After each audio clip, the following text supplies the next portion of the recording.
अस्सलाम वालेकुम guys. Zero four का फॉल्ट दो वजूहात की वजह से आता है। एक तो ये रात को लो बैटरी की वजह से आता है, और दूसरी अपनी मिस्टेक जो होती है आपकी, ये दिन को आता है। दिन को जो आता है वो आपकी अपनी मिस्टेक होती है। वो देखते हैं इस वीडियो में कि क्यों आता है और इसको कैसे रोका जा सकता है।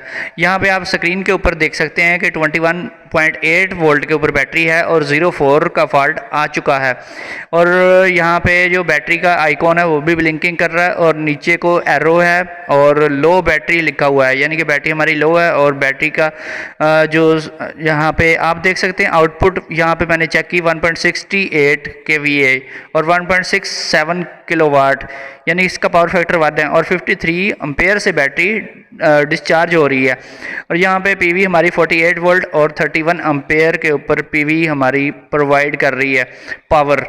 तो यहाँ पे जो है 702 वाट पीवी की प्रोडक्शन है, यानी कि हमारी सोलर की प्रोडक्शन 700 वाट के करीब है राउंड अबाउट।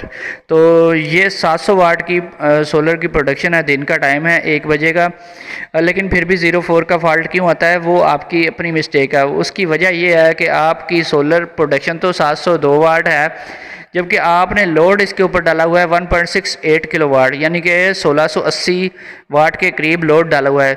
लोड डबल से भी कहीं ज़्यादा डाला हुआ है। जब लोड आप ज़्यादा डालेंगे दिन के टाइम तो फिर ये फॉल्ट ज़रूर आएगा। आपको चाहिए कि आपको अपनी सोलर प्रोडक्शन का पता होना चाहिए कि आपके सोलर कितनी पावर प्रोड्यूस कर रहा है, उस हिसाब से आपने लोड डालना है।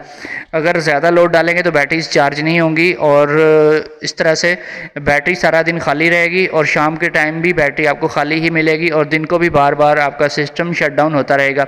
इसलिए इस चीज़ से बचने के लिए आपने कोशिश करनी है कि अपनी रेंज के अंदर ही आपने लोड रखना है, उससे ज़्यादा लोड नहीं डालना। ओके, अल्लाह हाफिज़, फिर मिलेंगे।